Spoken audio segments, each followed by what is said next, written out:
This is one of the first ever photographs of individual atoms. Each of those white spots corresponds to a single atom of uranium.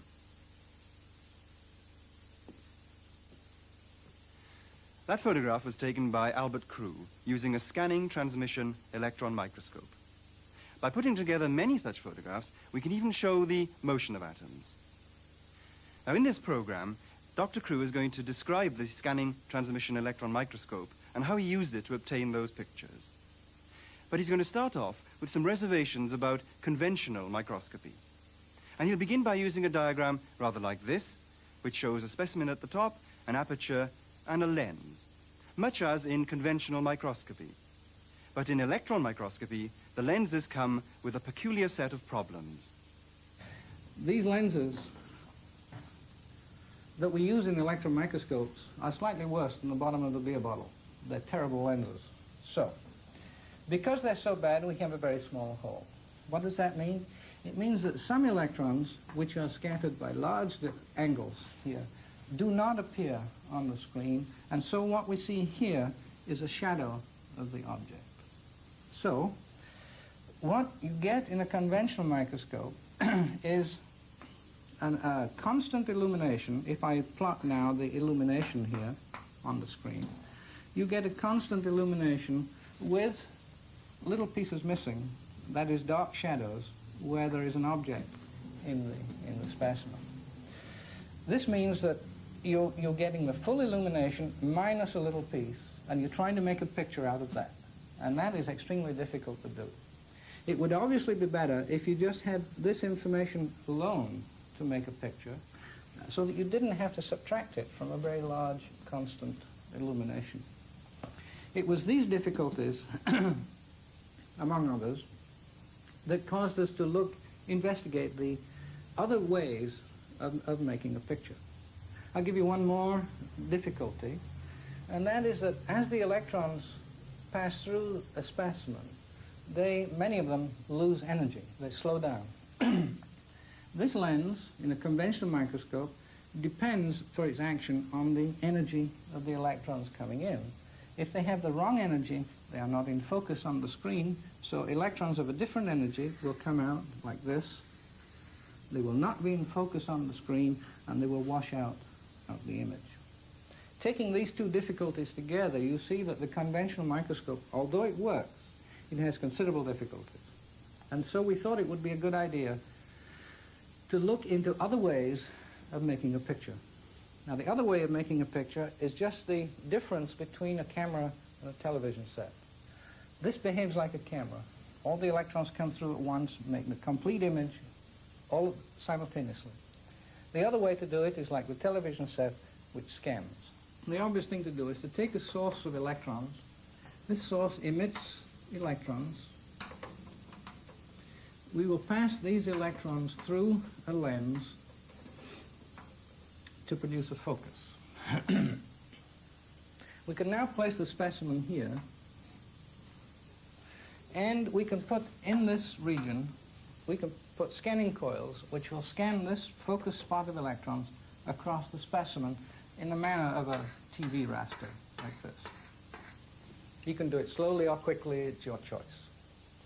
Now, if I can have some scheme which will detect electrons which have, for example, passed through the specimen, and we'll go into that in a little more detail later, then if I have a scheme that will detect these electrons, I can have a television set which is being scanned synchronously with the scan in the specimen, detect these electrons, and use them to make the screen go light and dark as I scan, and then I will get a picture. Now, that's the basic principle. And the question is, can we make the resolution of this microscope as good as the resolution of the conventional microscope? And can we make the picture quality as good or better with this than we can there? There's a lot of considerations have to go into this, and I will discuss some of them. We are limited here with this lens to the same kind of lens that we have in this microscope. We cannot make better ones at the moment. Now, in order to produce then a very small spot of electrons, focused spot of electrons here, we must use the same kind of lenses that we use here. In order to make life simple for ourselves, it would be far better to start with the smallest possible source of electrons. To start with, that gives you less work to do in making a small spot down here. If you start with a very big one here, you'll have to demagnify it many times to get to a small spot.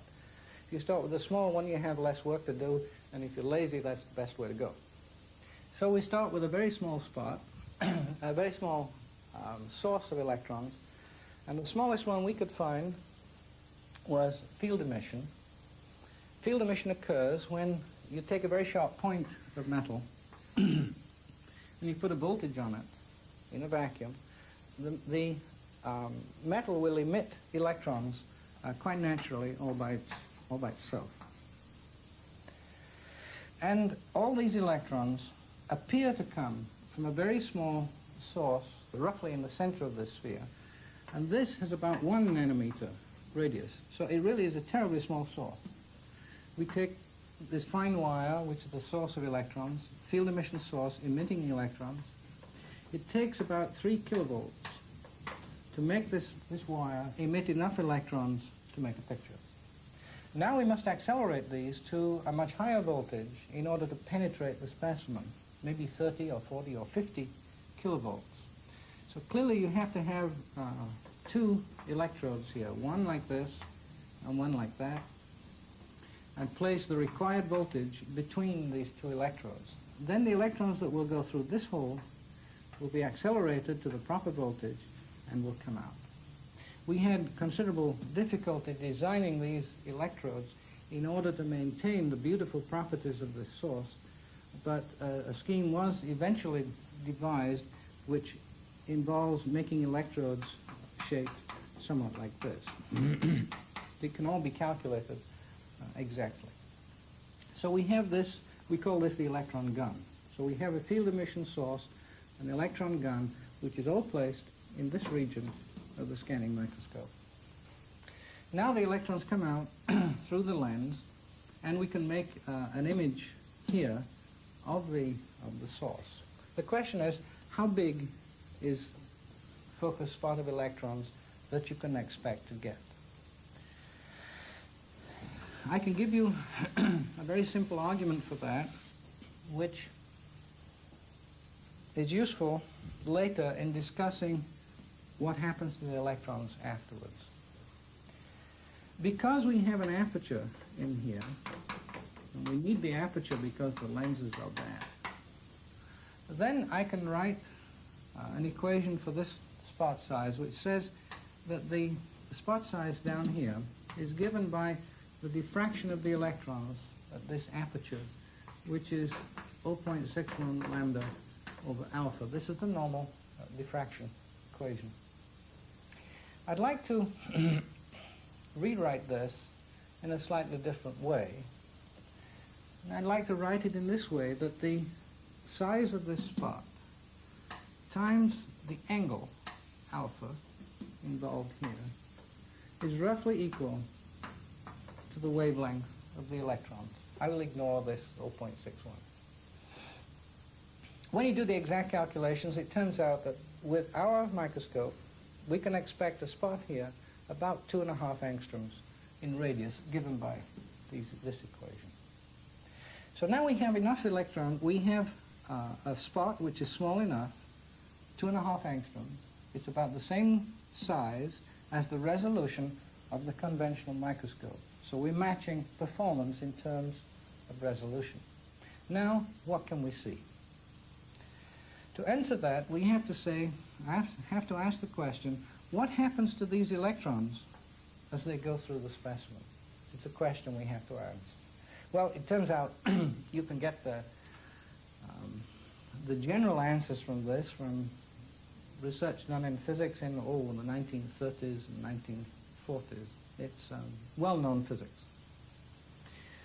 There are 2 general things that can happen when electrons go through matter. First of all, they can be scattered elastically. What does that mean? That means that the electrons are scattered by the nucleus of the atoms through which they pass. Now, what happens to those electrons? Well, let me return to this equation. This equation we derived from this, namely this is a statement of the diffraction properties of the aperture, but it is also, in a different form, it is a statement of the Heisenberg uncertainty principle. That is, if I want this to be very small, this must be large, or vice versa. So this is the uncertainty principle, written in a slightly different form. So since this is a statement of the uncertainty principle, I can write a similar statement for the elastic scattering of electrons, and the relevant dimension compared to this would be the radius of the atom, since it's the only size involved. The relevant the comparable angle involved is the angle of scattering, and the product of these two must be roughly equal to the wavelength of the electrons. So, what does this mean? We know that this is much bigger than this. That is, the resolution of our microscope is bigger than the radius of the atom. That must mean that this angle is bigger than that, because the product of the two must be the wavelength.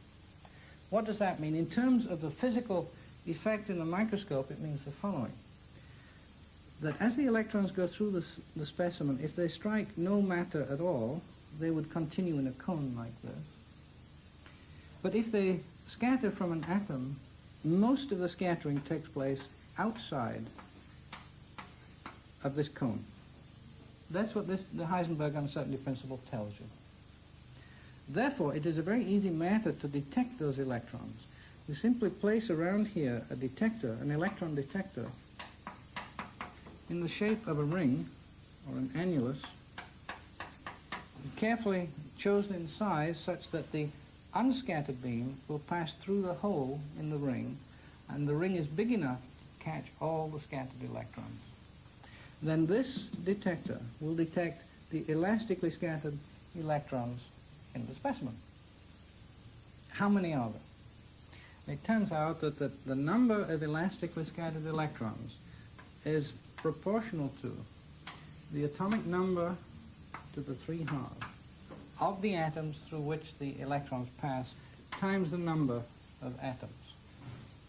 Now, since we collect virtually all these scattered electrons, it's important to realize, I think, that this detector, this ring detector, gives out an electrical signal which is exactly this. That is, it gives out, if you like, a number. For each point on the specimen, this detector gives a number, which is that. It's not, as in the conventional microscope, a combination of many pieces of information. It is one specific piece of information for every point on the specimen. All right. Now, let's think about what else can happen in the specimen.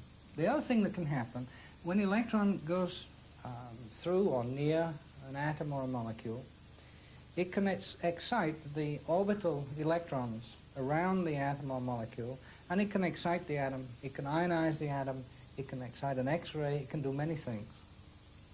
All those processes we lump together and call them inelastic scattering.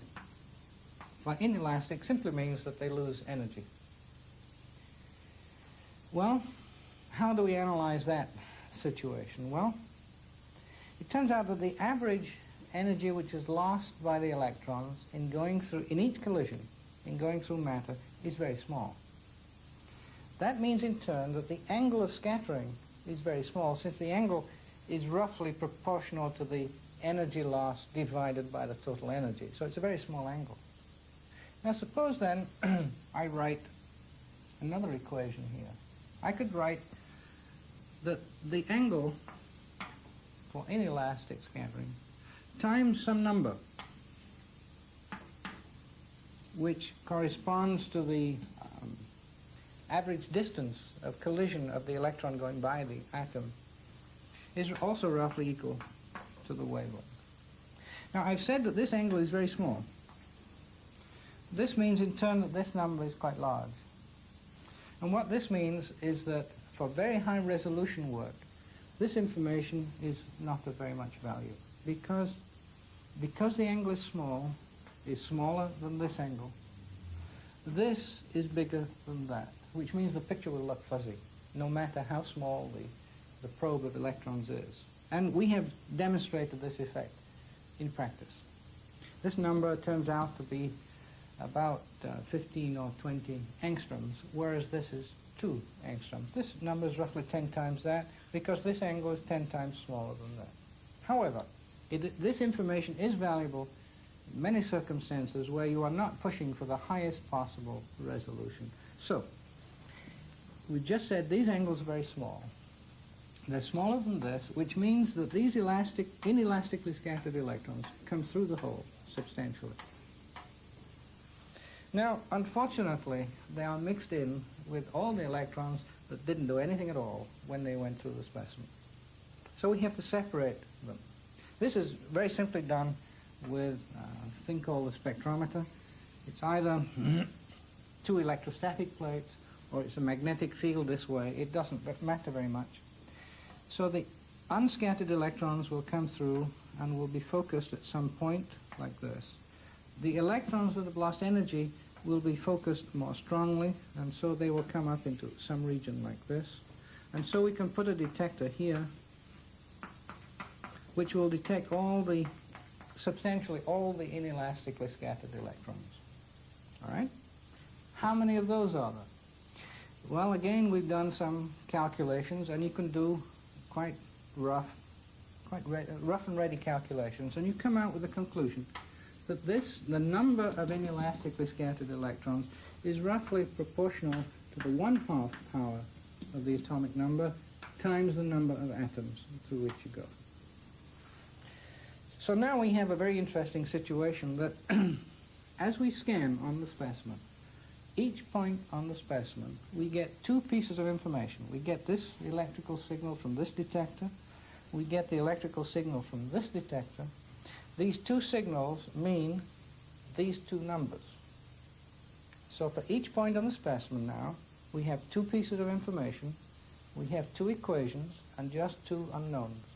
And that simply means that you can solve those equations. You can measure, if you like, the atomic number everywhere in the specimen, or you can measure the total number of atoms in the specimen.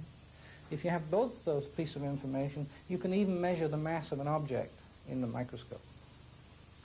In other words, the scanning microscope is now giving us numerical information, actual numbers, rather than an average of all the information that's possible. I think it is this that's one of the most important features of the microscope.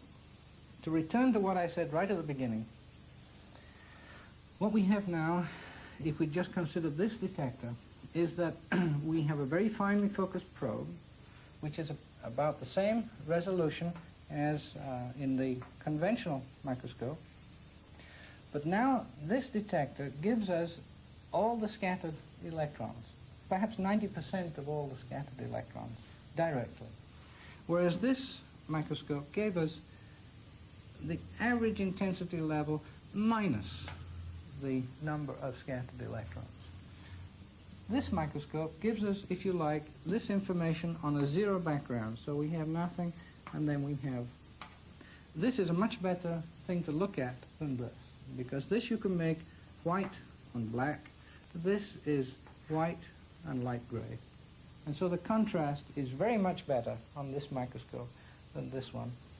And it is the combination of factors. It is a combination of the high resolution, that is a very small spot, and the very high contrast, the very high efficiency, which has allowed us to see single isolated atoms in this microscope, whereas it is extremely difficult to do in this one. The simple reason is the contrast is very much higher. And now, I think the best thing to do is to show you the actual microscope, which is represented by this diagram. In order to put all this into practice, there are a large number of technical problems to solve, which are by no means negligible. This is the electron microscope. I'm afraid you can't see too many of the working details of it because they're all inside this very high vacuum container. But at least I can point out where inside these things are. At about this level in the microscope, there's the field emission source. Immediately below that, there is the magnetic lens. It's not very large, it's something about this size. It's about this level. Inside the magnetic lens, we insert the specimen.